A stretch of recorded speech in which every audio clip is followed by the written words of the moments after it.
Madame, Monsieur, bonsoir et bienvenue sur ITV. Voici le journal. Nous sommes mercredi, alors que toutes les attentions sont tournées vers le déménagement de l'hôpital Aristide Le Dantec. Plus de 60 corps sont abandonnés à la morgue de l'hôpital. Ils n'ont jamais été identifiés ni réclamés. Des images inédites à voir dans quelques instants. Et dans ce processus de redéploiement des services de l'hôpital, Dalal Jamm de Guédiawaye hérite d'un grand lot. Le personnel affecté sur place tente de se familiariser, mais note aussi quelques manquements. L'homosexualité à la une ce soir. L'adhésion des jeunes inquiète au plus haut point. 2 garçons ont récemment été surpris dans un espace public en plein débat sexuel. Awa Diop nous fera le point. Et en fin d'édition, nous nous rendrons dans le sud du pays à la découverte du Kagouy, encore appelé l'initiation des femmes dans le bois sacré.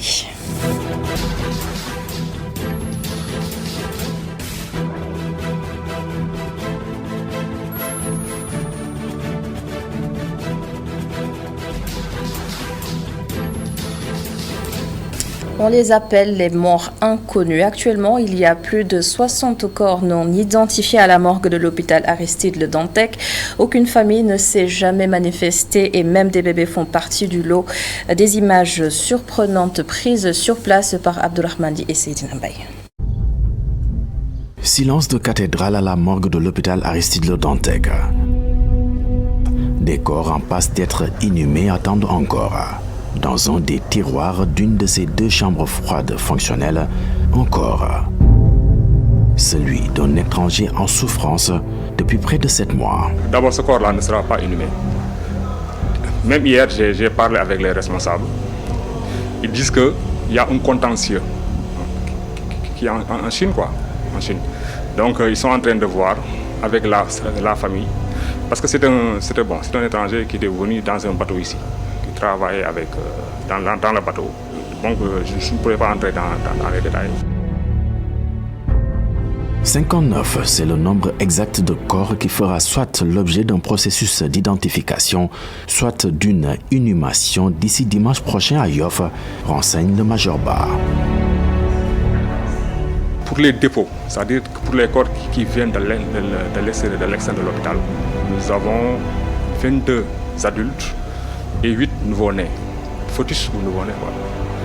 Bon, maintenant, pour les bébés qui sont nés ici à l'hôpital au niveau de la maternité et qui n'ont pas été récupérés par leurs parents, nous en avons 29. D'autres feront partie du voyage de délocalisation. L'hôpital Aristide Le Dantec, qui sera réhabilité, partira avec certains corps conservés à la morgue dans d'autres structures sanitaires.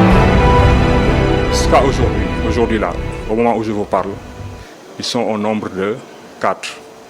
Mais d'ici, comme on a contacté certains, on ne sait jamais, peut-être que d'ici dimanche, certains seront récupérés par leurs ayants droit, quoi.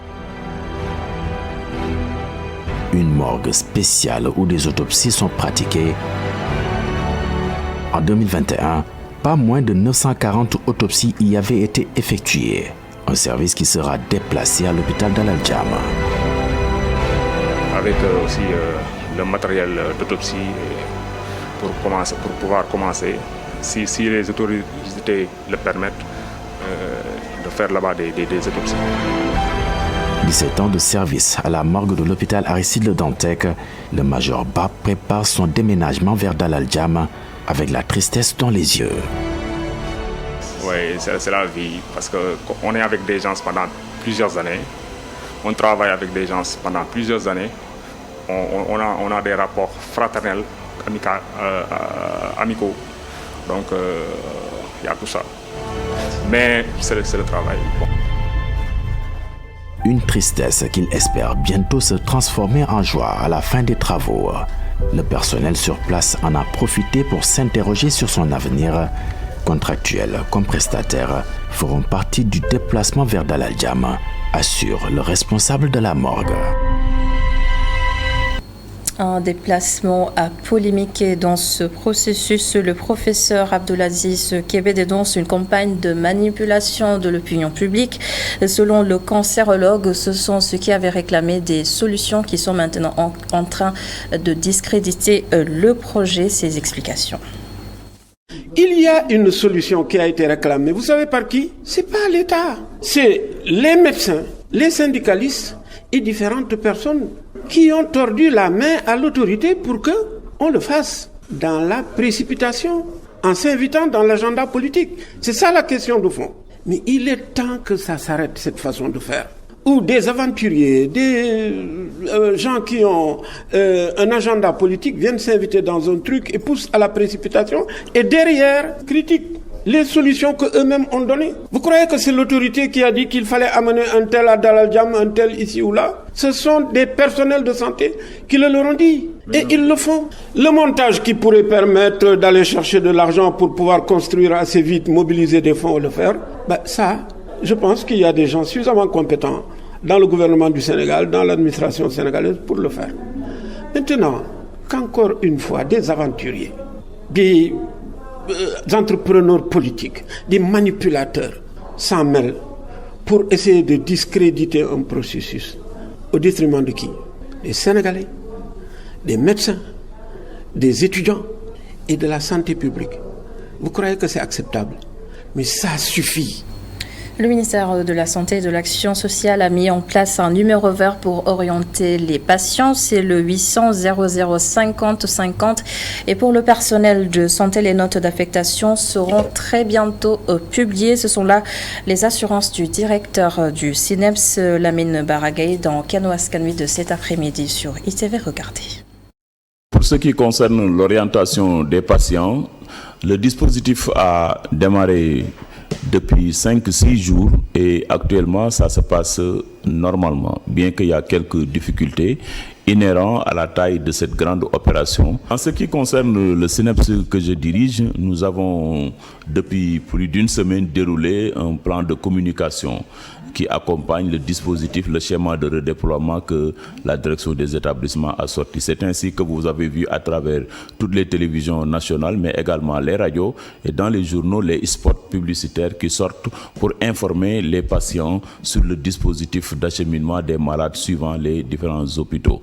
Mais nous avons également accompagné à ce dispositif, mobilisé tout le personnel de notre numéro vert, le centre d'appel du ministère de la Santé, qui est le 800 00 50 50, et les opérateurs travaillent 24 heures sur 24 pour recevoir les appels de tous les patients et les orienter, leur donner la bonne information. Je pense qu'aujourd'hui, plus que jamais, nous rassurons encore les malades de l'hôpital Dantec, mais également les travailleurs, pour leur dire qu'aujourd'hui, la direction des ressources humaines, en rapport avec la direction de l'hôpital Dantec, a pris toutes les dispositions pour que tout le personnel soit ventilé dans les autres structures et que dans les jours à venir, ils recevront tous des notes de service les affectant là et ils pourront rejoindre leur poste et continuer leur travail et à s'occuper des malades et pour ce qui concerne leur salaire, leur émolument, mais également tous les prestataires qui sont à l'hôpital Dantec également. Madame le ministre les a reçus et leur a donné des assurances comme quoi il n'y aura pas de menace concernant leur salaire ou bien leur émolument, ce qui est valable également pour les autres prestataires de l'hôpital Dantec. Et l'hôpital Dalal Jamm de Guédiawaye va accueillir une bonne partie du personnel et des services de l'hôpital Aristide de Dantec. Le personnel, justement, commence à se familiariser à ce nouveau cadre, même si tout n'est pas encore au point, comme l'ont constaté Boudan Diat et Cher Maguette Baye. Après la fermeture de l'hôpital de Dantec, c'est la ruée vers l'hôpital Dalal Jamm. Ici, le personnel soignant et les malades transférés par l'hôpital sont bien accueillis par le personnel de l'hôpital Dalal Jamm. Dès l'instant que nous avons été saisis par la tutelle pour accueillir un certain nombre de services, nous nous sommes préparés en conséquence.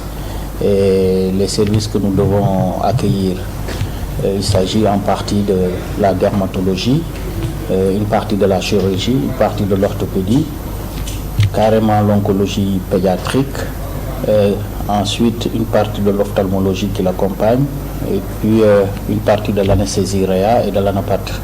Bon, aujourd'hui, le personnel de Dantec n'est pas encore sur place, mais les gens sont en train certainement de s'affairer autour de les équipements pour finalement venir.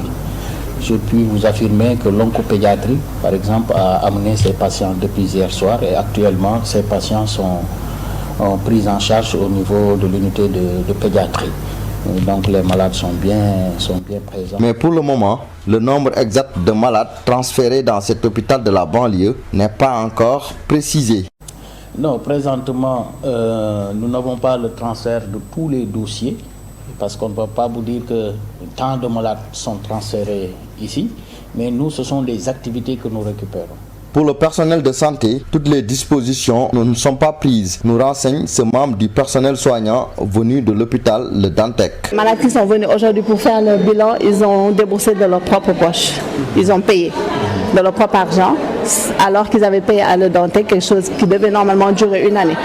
Donc ce qu'ils avaient payé à Le Dantec, ils le perdent. C'est normal, on est dans un nouvel hôpital, mais il devait y avoir une coordination, une compensation qui devait être ici, précéder les malades avant qu'ils arrivent. Après la fermeture de l'hôpital Le Dantec, l'hôpital Dalal Jamm de Guédiawaye devient le lieu de traitement de plusieurs malades de cancer et autres. Pour le moment, les malades saluent l'accueil qui leur est réservé par le corps médical. Et Boudandiatou, d'ici 3 mois, l'hôpital Dalal Jamm va réceptionner son unité de PMA, la procréation médicalement assistée.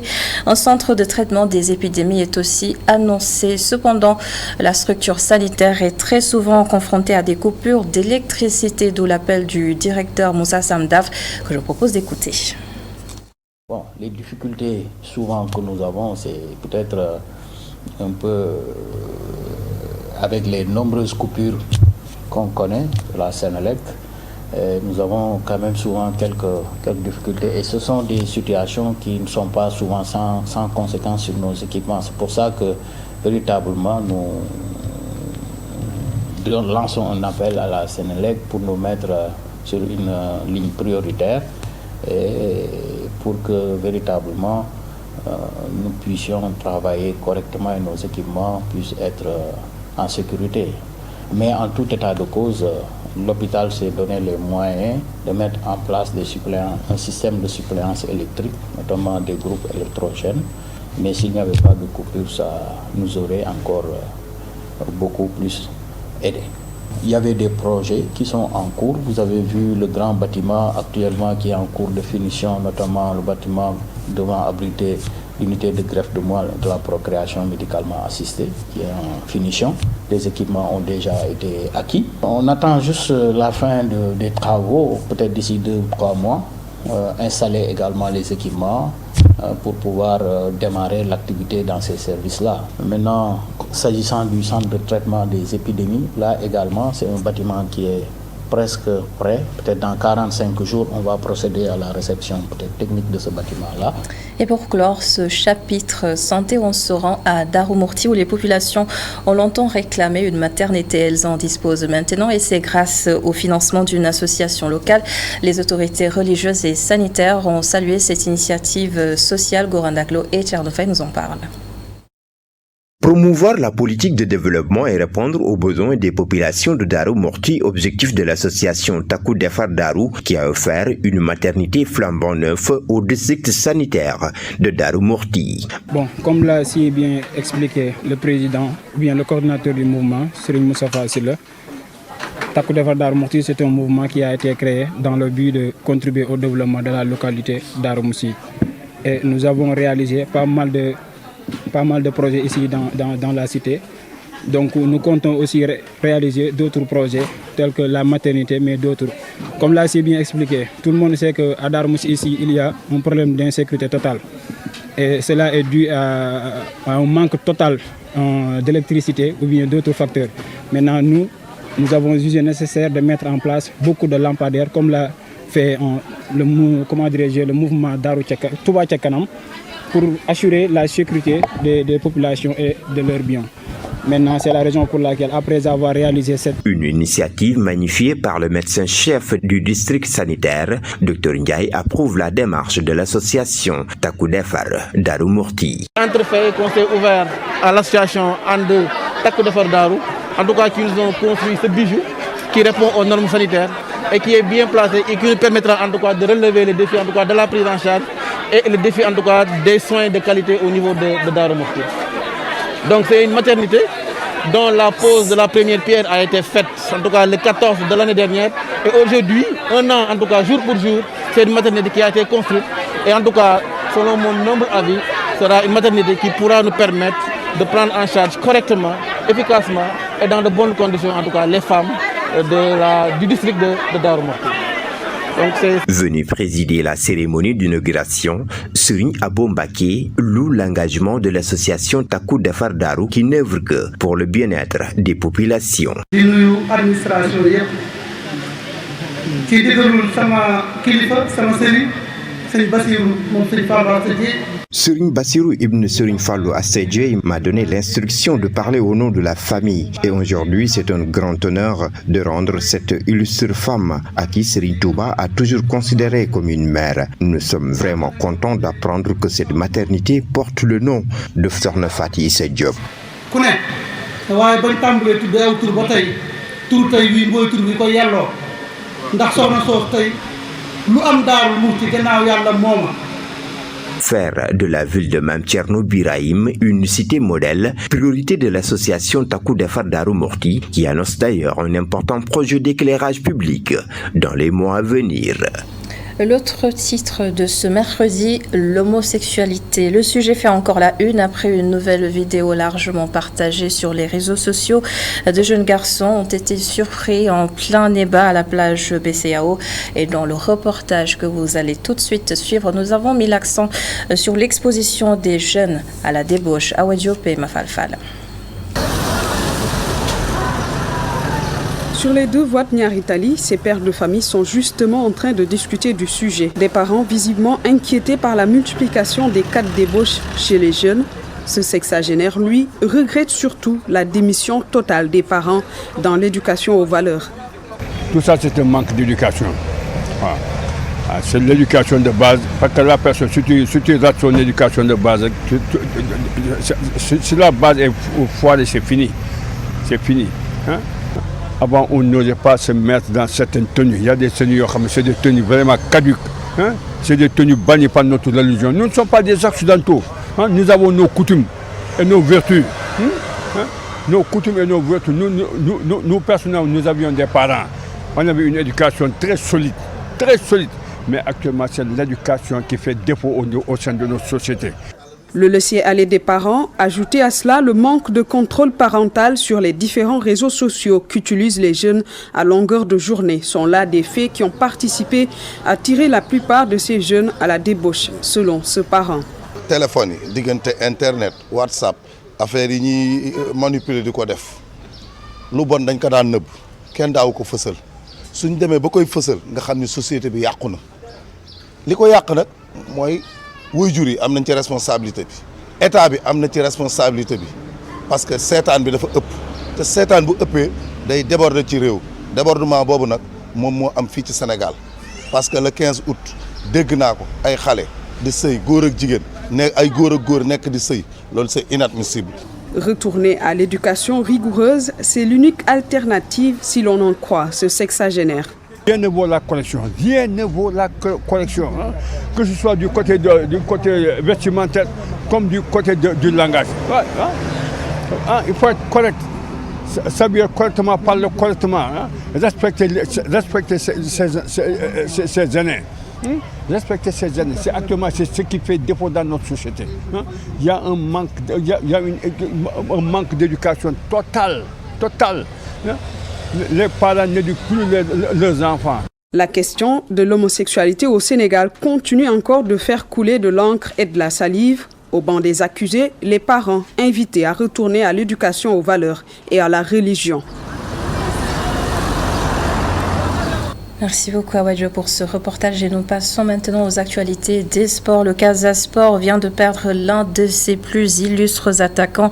Bassirou Ndiaye, auteur du doublé lors de la finale de la Coupe du Sénégal en 1979 remportée par le Casa Sport, est décédé aujourd'hui à l'âge de 68 ans en France. Retour sur la visite hier de Samuel Eto'o dans nos locaux. L'ambassadeur de la Coupe du Monde de Qatar 2022 est largement revenu sur la faible participation de l'Afrique à cette compétition mondiale, les difficultés administratives et le racisme dans le foot. Autant de questions abordées dans ce compte-rendu de Alun Sow. C'est un fervent défenseur des droits du football africain que Samuel Eto'o s'est prononcé sur le nombre des représentants du continent à la prochaine Coupe du Monde. Pour l'ambassadeur de cette compétition, les nations africaines méritent mieux. Une très belle Coupe du Monde. Vous savez, on dit généralement que ce sont les meilleures nations qui sont qualifiées.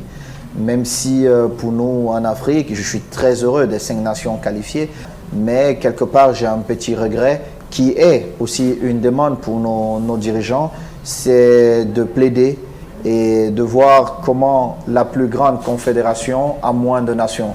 Et je pense qu'en ayant peut-être 3 ou 4 places de plus, ça augmenterait nos chances. Des problèmes et barrières au football africain, il n'en manque pas sur la scène internationale. Le président de la Fédération camerounaise de football compte se battre comme un véritable lion indomptable pour y remédier. La seule chose que je souhaite pour les nations africaines, c'est qu'il n'y ait pas de problème administratif. Parce que notre premier ennemi, ce sont les problèmes administratifs.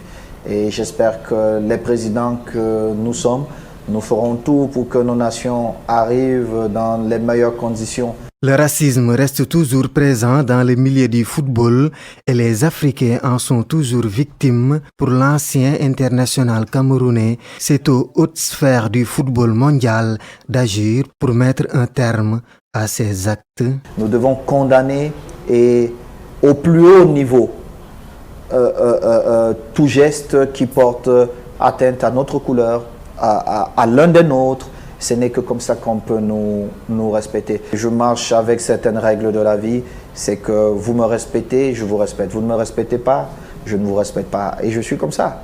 Du 20 novembre au 18 décembre 2022, le monde du football se donne rendez-vous au Qatar. Une messe du football qui, pour Samuel Eto'o, pourrait être la bonne pour les nations africaines. Et n'oubliez pas, l'intégralité de cet entretien, c'est à 20h45 sur ITV.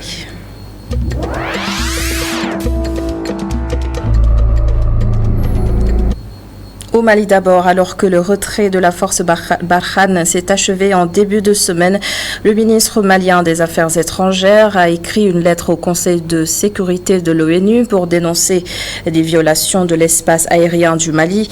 Le ministre Abdoulaye Diop accuse aussi l'armée française de soutien aux djihadistes et dans sa lettre, le chef de la diplomatie malienne demande une réunion d'urgence du Conseil de sécurité des Nations Unies. Et jusque-là, il n'y a pas encore de réaction officielle du côté de Paris. Au Niger, la marche pacifique du collectif de la société civile a été interdite à Niamey aujourd'hui. Les organisateurs décident donc d'attaquer l'arrêté municipal en justice qui confirme également l'interdiction. Et cette société civile entendait protester contre la vie chère, la présence des forces Barkhane au Niger et la hausse du prix du carburant. Et le M62 décide en lieu et place d'organiser une journée de jeûne et 3 jours de prière. Et enfin, au Kenya, William Ruto promet un gouvernement transparent 2 jours après sa victoire annoncée à 50,49% des voix. Ruto préfère se tourner vers l'avenir et évoquer ce que sera sa gouvernance s'il est investi. Il promet de mener une politique inclusive et aucune partie du Kenya ne sera exclue et de libérer aussi la politique kenyane de sa dimension ethnique. Au Kenya, qui compte officiellement 46 ethnies, l'appartenance communautaire est traditionnellement importante sur l'échiquier politique.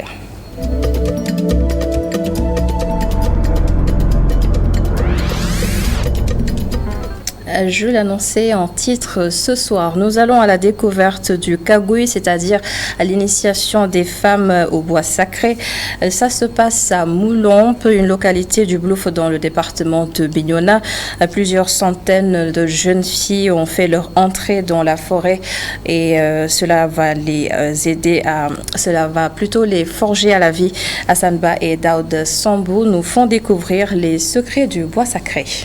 Moulombe, cette localité du département de Bignona, située à 60 km de Ziguinchor, fait partie des rares villages qui envoient les filles dans le bois sacré pour une initiation appelée Kagouy en langue locale. Cette cérémonie fait son retour après 36 ans. Ici, les futurs initiés sont en route pour la mosquée afin de recevoir des prières avant leur entrée dans la forêt.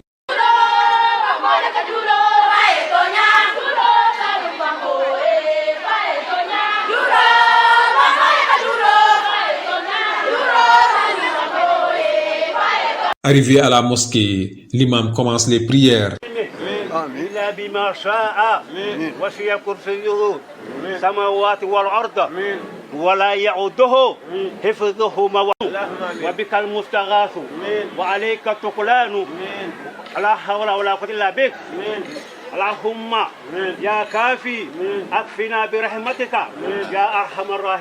Ces prières sont d'une importance capitale dans cette cérémonie, selon les parents.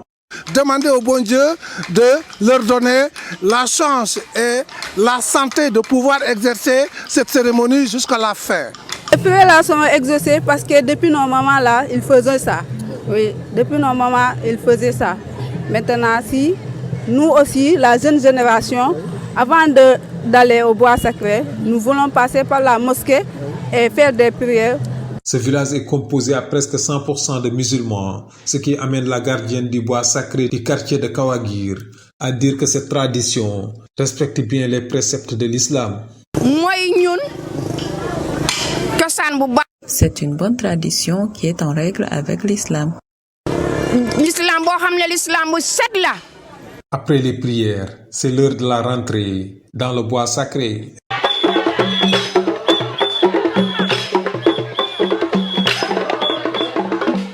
Mais chaque soir, les filles quittent le bois sacré pour se retrouver sur une place publique d'un quartier de Moulombe pour des rencontres avec leur famille. Mais ces rencontres se font dans une très grande ambiance. Ici, les jeunes filles n'ont pas le droit de regarder la danse des anciennes.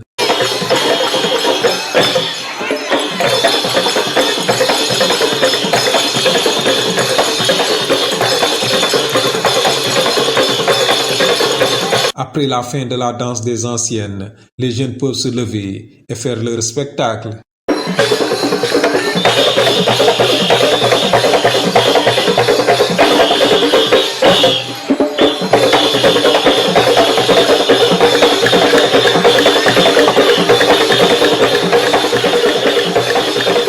Après la sortie dans le bois sacré, ces filles ne seront plus écartées dans la société moulompienne. Dépasser ce stade, elle a manqué une certaine culture. Elle ne pourrait pas assister à certaines démarches ou à certaines assises de cette culture, de cette communauté moulompienne. Cause pour laquelle l'importance y est, parce que sinon tu seras isolé de quelque part pour ne pas assister à certaines décisions.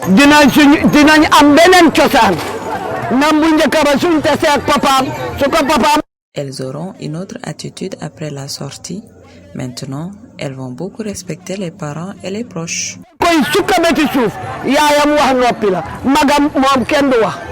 Les filles vont faire une semaine dans le bois sacré pour une initiation qui leur permettra d'assurer pleinement leur rôle dans la société moulompienne.